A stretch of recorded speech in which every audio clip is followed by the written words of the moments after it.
మీరు ఎప్పుడైనా తిరుమలకి వెళ్ళాలి అనుకుంటే ఏదైనా ఒక దర్శనం టికెట్ తీసుకుని వెళ్ళటం చాలా మంచిది. వాటిలో ఒకటి ఫ్రీ ఎస్ఎస్టీ టోకెన్. ఈ ఫ్రీ ఎస్ఎస్టీ టోకెన్ తిరుపతిలో 3 ప్రదేశాల్లో ఇస్తారు. ఒకటి ఈ రైల్వే స్టేషన్కి ఆపోజిట్లో మనకు విష్ణు నివాసం బిల్డింగ్ అని ఒకటి కనిపిస్తుంది. ఆ విష్ణు నివాసం బిల్డింగ్ ఫ్రంట్ సైడ్ వ్యూ ఈ విధంగా ఉంటుంది. ఇక్కడ మీరు చూస్తున్నది ఇది విష్ణు నివాసం. దీని లోపలికి వెళ్ళామంటే మనం ఇక్కడ వెయిట్ చేస్తున్న వారందరూ ఆ టికెట్స్ కోసం వెయిట్ చేస్తూ ఉన్నారు. అలాగే మనకి రెండవది ఆర్టీసీ బస్టాండ్ ఎదురుగా ఉన్న శ్రీనివాస వసతి గృహము.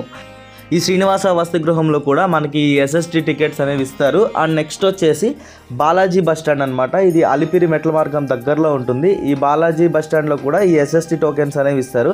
దీనికి మనం ముందు రోజు రాత్రి అక్కడికి వెళ్ళి మనం వెయిట్ చేసినట్లయితే 12 గంటలకి గేట్స్ అనేవి ఓపెన్ చేస్తారు. అండ్ 2 గంటల నుంచి మనకి టోకెన్స్ అనేవి ఇవ్వడం మొదలు పెడతారు. అండ్ ఈ టోకెన్ తీసుకున్న వితిన్ 12 అవర్స్లో మనము దర్శనంకి అయితే వెళ్ళాల్సి ఉంటుంది. అలాగే 300 రూపీస్ టోకెన్స్ డిజబిలిటీ, అకామిడేషన్, అంగప్రదక్షిణ ఇలా అన్ని రకాల సేవలకు ప్రతి నెల 20వ తారీఖు తర్వాత దేవస్థానం వెబ్సైట్లో అయితే నోటిఫికేషన్ వదులుతారు. వీటిని 2 నుంచి 3 నెలల ముందే మనం స్లాట్ బుకింగ్ చేసుకొని తిరుమలకి రావాల్సి ఉంటుంది. అంతేకాకుండా లాంగ్ డిస్టెన్స్ నుంచి వచ్చేవాళ్ళు bus up and down tickets book చేసుకొని అండ్ ఎలాంటి ఇబ్బందులు లేకుండా ఒక స్లీపర్ రిజర్వేషన్ అనేది చేసుకొని రావడం అయితే చాలా మంచిది.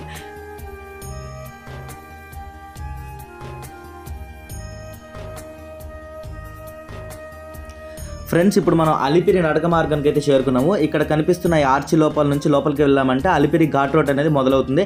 ఇక్కడ నుంచి కొద్దిగా లెఫ్ట్కి తిరిగామంటే శ్రీవారి మెట్టు మార్గం అయితే కనిపిస్తుంది. ఇక్కడ నుంచి శ్రీవారి మెట్టు మార్గానికి 25 కిలోమీటర్ల వరకు ఉంటుంది. ఇక్కడ నుంచి మనం ఇలా లెఫ్ట్కి వెళ్ళామంటే కనుక ఇక్కడ మనకు ఉచిత లగేజ్ సెంటర్ అనేది కనిపిస్తుంది అనమాట.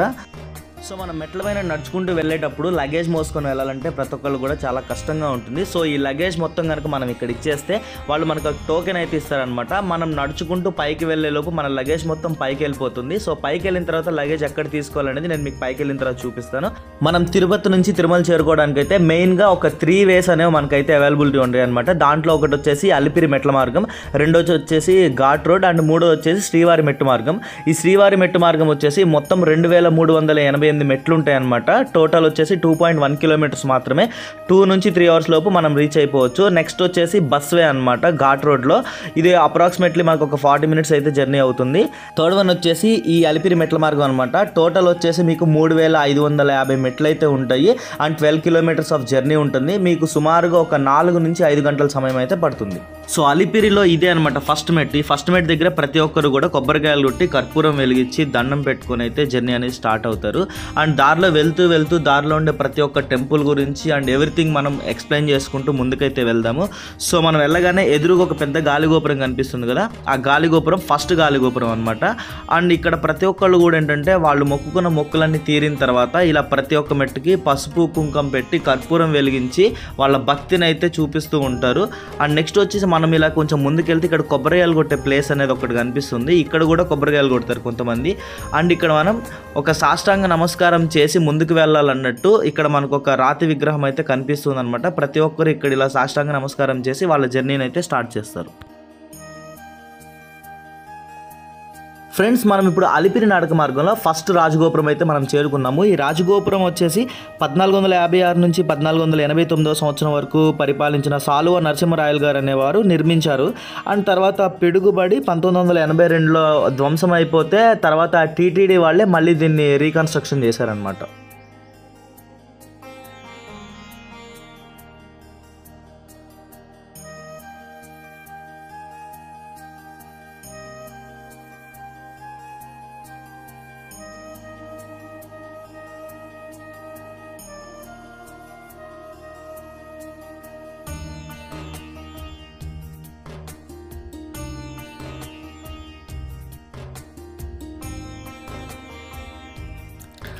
సో మనం ఇలా ఫస్ట్ రాజగోపురం దాటిన తర్వాత మనకి మహావిష్ణువు దశావతారాలని ఫస్ట్ అవతారం అనేది మనకు కనిపిస్తుంది, మత్స్య అవతారం అనమాట. ఇక్కడ మత్స్యం అంటే చేప.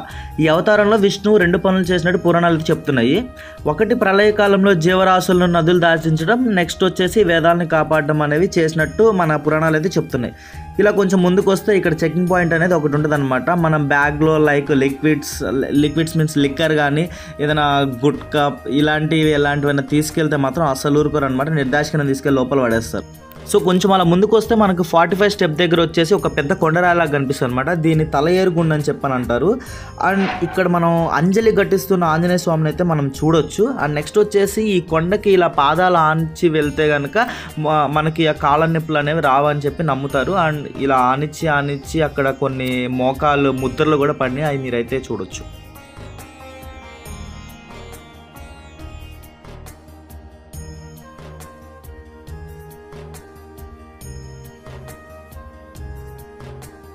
అండ్ మనం దారిలో ఇలా నడుచుకుంటూ వెళ్తే మనకి మధ్యలో కొంచెం సేపు అలా రెస్ట్ తీసుకోవడానికి మనకి అరుగుల్లాగా అయితే కూడా కట్టుంటుంది అనమాట. అండ్ మనం చూస్తున్నది వచ్చేసి విష్ణు దశావతారాల్లోని 2వ అవతారమైన కూర్మావతారం. కూర్మావతారం అంటే చేప అవతారం అనమాట. అంటే అప్పుడు దేవతలు పాల సముద్రంలో అమృతం కోసం చిలకడానికి మందర పర్వతాన్ని ఒక కవ్వంగా చేసి నీళ్ళలోకి వదిలినప్పుడు అది ఆ బరువుకి మునిగిపోతుంటే శ్రీ మహావిష్ణువు కూర్మావతారంలో వచ్చి దీన్ని మోసినట్టు మనకి చెప్తుంది అనమాట పురాణాలు. ఇది కృతయుగంలో జరిగింది. అండ్ నెక్స్ట్ వచ్చేసి మనం చూస్తుంది వచ్చేసి మైసూర్ గాలి గోపురం అంట, 2వ గాలి గోపురము. దీన్ని కొత్త గోపురం అని కూడా పిలుస్తారనమాట. అండ్ దీనిని నిర్మించింది 16వ శతాబ్దంలో మట్ల కుమార అనంతరాజులు గారు నిర్మించారు. అండ్ మనం ఇప్పుడు నడిచి వెళ్తున్న ఈ దారిని కూడా ఈయనే నిర్మించారనమాట.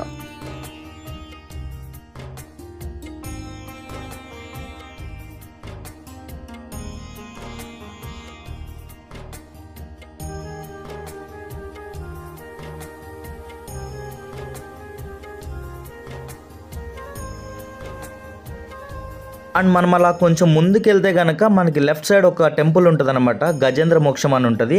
మనం లోపల చూస్తే ఏముంటుందంటే ఒక రాతి పైన చెక్కిన ఒక శిల్పం ఉంటుంది అనమాట. ఈ శిల్పానికి శ్రీ మహావిష్ణువు గజేంద్రుని రక్షించడానికి భూలోకానికి దిగివచ్చి మోక్షం కల్పించాడని అర్థం అనమాట.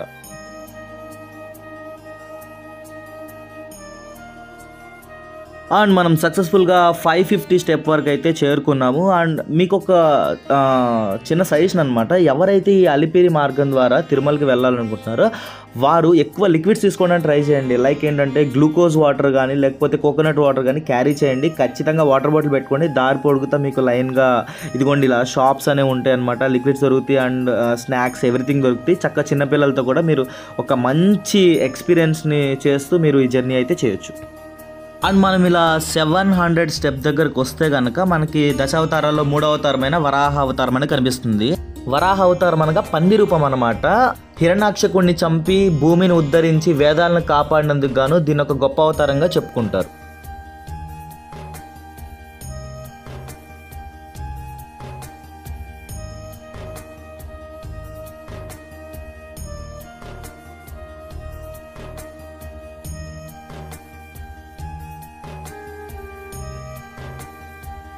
అండ్ మనం అలా కొంచెం ముందుకు వస్తే కనుక శ్రీ మహావిష్ణు అవతారంలో 4వ అవతారమైన నరసింహ అవతారం వద్దకైతే చేరుకున్నాము. అండ్ ఇక్కడ మనిషి ఇంకా పరిపూర్ణం పొందలేదు, భక్తుని మాటలు నిజం చేయడం కోసం అవతరించిన మూర్తి అనమాట. అలాగే సేవకుని శాపం నుంచి ముక్తిని చేసిన మూర్తి.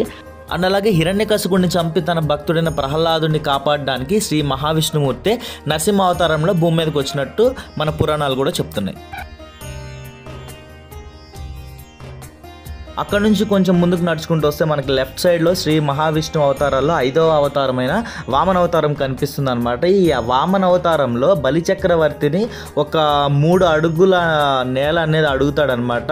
అప్పుడు ఒక 2 అడుగులతో ఈ భూప్రపంచాన్ని, 3వ అడుగుతో బలిచక్రవర్తిని పాతాళానికి తొక్కి తానే రాజయ్యి కాపలాగా మారిపోతాడనమాట. అండ్ మనకి వామనుడు అనగానే ఇంతై వతుండంతై అని చెప్పి ఒక పోతన భాగవత పద్యం అనేది గుర్తుకొస్తుంది.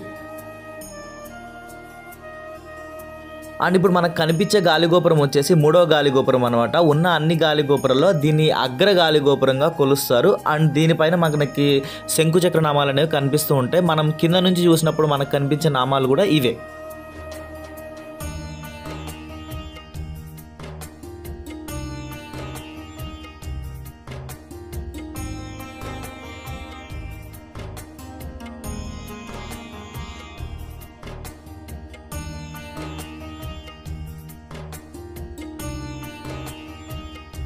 ఈ గాలిగోపురం దాటి కొంచెం ముందుకు వచ్చిన తర్వాత మనకి రైట్ సైడ్లో చాలా టిఫిన్ సెంటర్స్ అయితే కనిపిస్తాయి అన్నమాట. సో టేస్ట్ అయితే ఓకే సూపర్ అని అయితే చెప్పలేము, బట్ కాస్ట్ అయితే మాత్రం చాలా కాస్ట్ ఉంటుంది, రేట్లు అదిరిపోతాయి. అండ్ మనకి లెఫ్ట్ సైడ్లో వచ్చేసి ఇలా ఒక కాంప్లెక్స్ అయితే ఉంది. మా చిన్నప్పుడు మా ఫ్యామిలీతో కలిసి నేను తిరుపతికి వచ్చినప్పుడు ఈ కాంప్లెక్స్లోనే మాకు దర్శనం టోకెన్లు అనేవి ఇచ్చేవాళ్ళనమాట. బట్ ప్రజెంట్ అయితే ఇది క్లోజ్ చేశారు. అండ్ గవర్నమెంట్స్ మారిన తర్వాత ఒక్కొక్కళ్ళు సిస్టమ్ మార్చేశారనమాట. ఇప్పుడు నేను స్టార్టింగ్లో చెప్పినట్టు కింద 3 ప్లేస్లలో అయితే దర్శనం టికెట్లు ఇస్తాం. కాంప్లెక్స్ దాటి కొంచెం ముందుకు వస్తే కనుక మనకి ఇక్కడ మహావిష్ణు అవతారాల్లో 6వ అవతారమైన పరశురామ అవతారం అనేది కనిపిస్తుంది. అధికార మతంతో కొట్టుకుంటున్న క్షత్రియులని సంహరించడానికి పరశురాముని అవతారంలో మహావిష్ణువు ఇక్కడికి రావటం జరిగింది. ఇది త్రేతాయుగం స్టార్టింగ్లో జరిగింది అనమాట. అండ్ పరశురాముని భార్గవరాముడు, జమదగ్ని రాముడు అని కూడా పిలుస్తారు.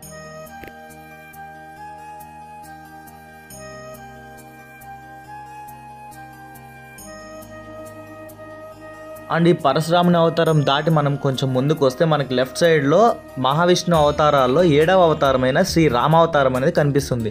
సో రామావతారం గురించి మనం స్పెషల్గా చెప్పుకోవాల్సిన అవసరం లేదనమాట. మన వాల్మీకి గారు రచించిన ఈ రామాయణం ఏదైతే ఉందో దానికి ఎగ్జాంపుల్గా మనం చెప్పుకోవచ్చు. అండ్ ఈ రామావతారాన్ని దాటిన వెంటనే మనకి బలరామ అవతారం కనిపిస్తుంది. ఇది మహావిష్ణు అవతారాల్లో 8వ అవతారం అనమాట. ఈయన స్వయానా శ్రీకృష్ణుడి తమ్ముడుగానే జన్మించారు. చాలా బలవంతుడు అండ్ దయామయుడు కూడా. అండ్ ఇతని భార్య రేవతి ఒకానొక టైంలో ఆమెకు వచ్చిన కోపంతో యమున నది దిశనే మార్చేసింది. అండ్ మనకి దారిలో ఇలా ఘాట్ రోడ్ వేసి కూడా కనిపిస్తూ ఉంటాయి అన్నమాట. అండ్ ఈ ఘాట్ రోడ్ దాటి మనం కొంచెం ముందుకు వెళ్తే గనక మనకి బలరామ అవతారం తర్వాత శ్రీ మహావిష్ణువు అవతారంలో 9వ అవతారమైన శ్రీకృష్ణ అవతారం అనేది మనకు కనిపిస్తుంది అనమాట. కృష్ణావతారం అనగా శ్రీకృష్ణుడు హిందూ మతంలో అర్చింపబడే ఒక దేవుడు అనమాట. హిందూ పురాణాల్లో కానీ, తాత్విక గ్రంథాల్లో కానీ, సాహిత్యంలో కానీ, పూజా సాంప్రదాయాల్లో కానీ శ్రీకృష్ణుని అనేక విధాలుగా పూజిస్తారు. చిలిపి బాలుడుగాను, రాధా గోపిక మనోహరుడిగాను, గోపికల మనసు దోచుకునగాను, యాదవ రాజులుగాను, అండ్ పాండవ పక్షపాతిగాను, భగవద్గీత ప్రబోధకుడిగాను, ఇలా చాలా విధాలుగా శ్రీకృష్ణుని అయితే మనం పూజిస్తాం.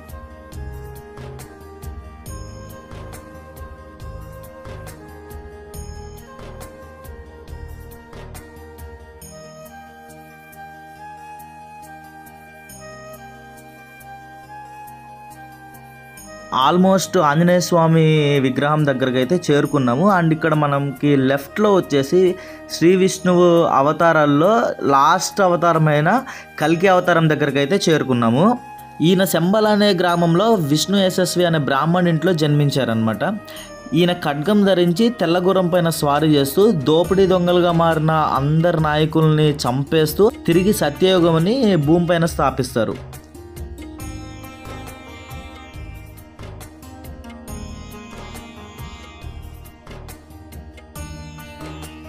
మనం ఆంజనేయ స్వామి విగ్రహం దగ్గరికి అయితే చేరుకున్నాము. అండ్ ఈ ఆంజనేయ స్వామి విగ్రహం ఇక్కడ పెట్టడానికి చాలా పెద్ద రీజన్ అయితే ఉందన్నమాట.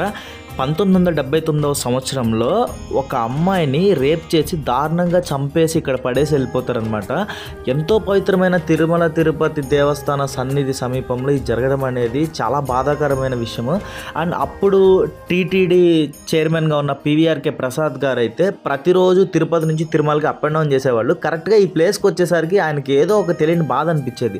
సో దీన్ని ఎలాగైనా తొలగించాలి, భక్తులు ఈ విషయాన్ని మర్చిపోవాలని చెప్పి ఆయన ఆలోచిస్తూ ఉండగా ఒక్కసారి పిఠాపురం వెళ్తూ ఆ దగ్గరలో ఒక పెద్ద ఆంజనేయ స్వామి విగ్రహాన్ని అయితే చూస్తారు. సో ఆ విగ్రహాన్ని ఎవరు చెక్కారు అని ఆ శిల్పి వివరాలన్నీ తెలుసుకొని ఆయన్ని కాంటాక్ట్ అయ్యి సేమ్ ఇలాంటి విగ్రహమే తిరుపతిలో కూడా పెట్టాలి అని చెప్పి ఆయనతో మాట్లాడి ఇక్కడ ఈ విగ్రహాన్ని అయితే పెట్టడం జరిగింది. అండ్ మనము కింద అలిపిరిలో చూసిన గరుత్మంతుని విగ్రహం కూడా ఈయనే పెట్టారనమాట. అండ్ నెక్స్ట్ వచ్చేసి ఈ పివిఆర్కే ప్రసాద్ గారే దారి పొడుగుతా షెల్టర్లు, ఇంకా మనం కూర్చోడానికి మంచి మంచి ప్లేసెస్ ఇవన్నీ కూడా ఆయనే నిర్మించారు. అండ్ మీరు ఇక్కడ చూసినట్లయితే కనుక ఇక్కడ మనకు ఒక మ్యాప్ అయితే కనిపిస్తుంది అనమాట, తిరుపతి నుంచి తిరుమలకి వెళ్ళేది. సో మనం ఆల్మోస్ట్ వచ్చేసి ఒక 60% అయితే మనం వచ్చేసామన్నమాట. అండ్ ఈ ఆంజనేయ స్వామి విగ్రహాన్ని మళ్ళీ కిందున్న గరుత్మంతుడి విగ్రహాన్ని కూడా ఇంత అందంగా చెక్కిన ఆ శిల్పి పేరు వచ్చేసి తోగు లక్ష్మణ స్వామి.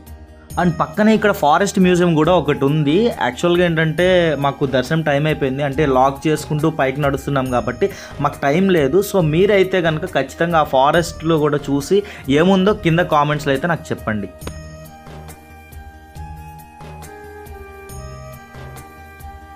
అండ్ అలిపిరి నుంచి తిరుమలకి వెళ్ళే దారిలో చాలా రకాలైన పక్షులు జంతువులు కనిపిస్తుంటాయి అన్నమాట. బట్ వాటికి మనము బిస్కెట్ ప్యాకెట్స్ కానీ ఫ్రూట్స్ కానీ పెడుతుంటాము. అలా చేయొద్దు అని చెప్పి మనకి ఇక్కడ బోర్డ్స్ అయితే పెట్టున్నాయి. సో ఎవరు కూడా అలా ఏమి వాటికి పెట్టొద్దు, ఎందుకంటే మనం అవి ఇవ్వడానికి దగ్గరికి వెళ్ళినప్పుడు అది ఏదైనా చేసే అవకాశం ఉంది.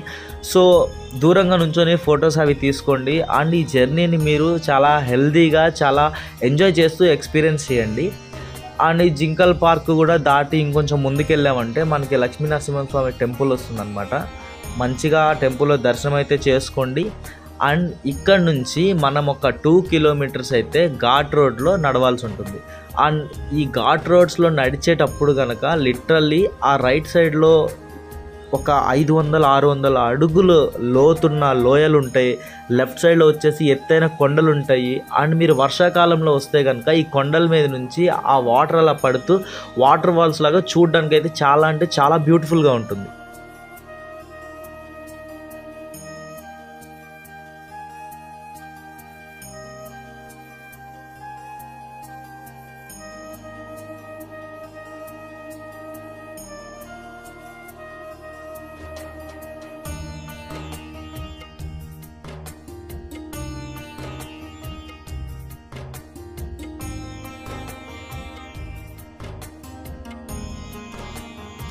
ఫ్రెండ్స్, మనం ఈ 7 కొండల్లో చివరి కొండైన మోకాళ్ళ పర్వతం దగ్గరికి అయితే వచ్చేసామన్నమాట. దీన్ని మోకాళ్ళ పర్వతం అని అంటారు. అండ్ చూసారు కదా, గాలిగోపురం అయితే చాలా బ్యూటిఫుల్గా ఉంది ఇక్కడ. అండ్ దాని ఎదురుగా ఒక చిన్న రాతి శిల్పం అయితే ఒకటి ఉందన్నమాట. బట్ దీని గురించి నేను ఇక్కడ వాళ్ళని కనుక్కోవడానికి ట్రై చేశాను, బట్ నాకైతే ఇన్ఫర్మేషన్ అయితే దొరకలేదు. సో మనమైతే స్టార్ట్ అవుదాం. అండ్ ఇంకొకటి ఏంటంటే, ఈ మోకాళ్ళ పర్వతాన్ని మనం ఒక 7 స్టెప్స్ అనేవి మోకాళ్ళ మీద పైకెక్కి మనకు ఏదన్నా కోరుకుంటే అది ఖచ్చితంగా నెరవేరుతుందని చెప్పి మన తిరుమల పురాణాల్లో చెప్తుందన్నమాట.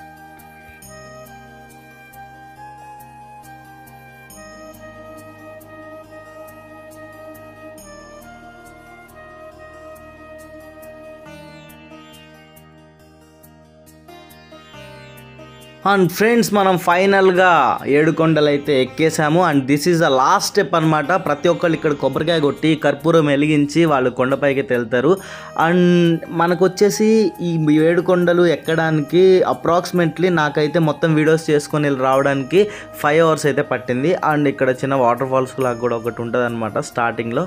అండ్ మనం ఇక్కడ కొంచెం ముందుకెళ్తే, నేను చెప్పాను కదా స్టార్టింగ్లో, లగేజ్ మొత్తం ఒక ఫ్రీ లగేజ్ కౌంటర్లో వేస్తే లగేజ్ మొత్తం పైకి వస్తుందని.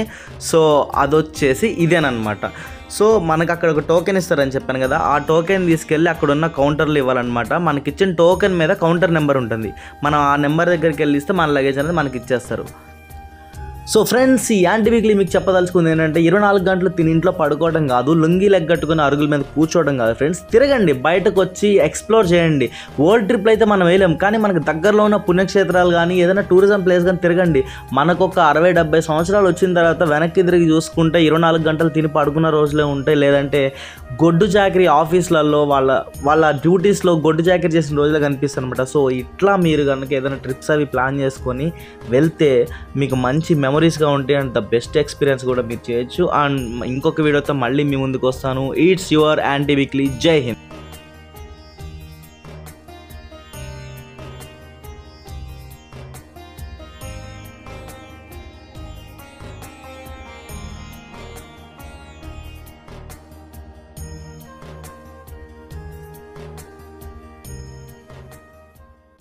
కింద సబ్స్క్రైబ్ అని ఒక ఆప్షన్ ఉంటుంది, దాన్ని నొక్కిన తర్వాత పక్కన గంట ఉంటుంది, టపేల్ మనకు కొట్టండి, అంతే. ప్రతి వీడియో నోటిఫికేషన్ మీకే వస్తుంది.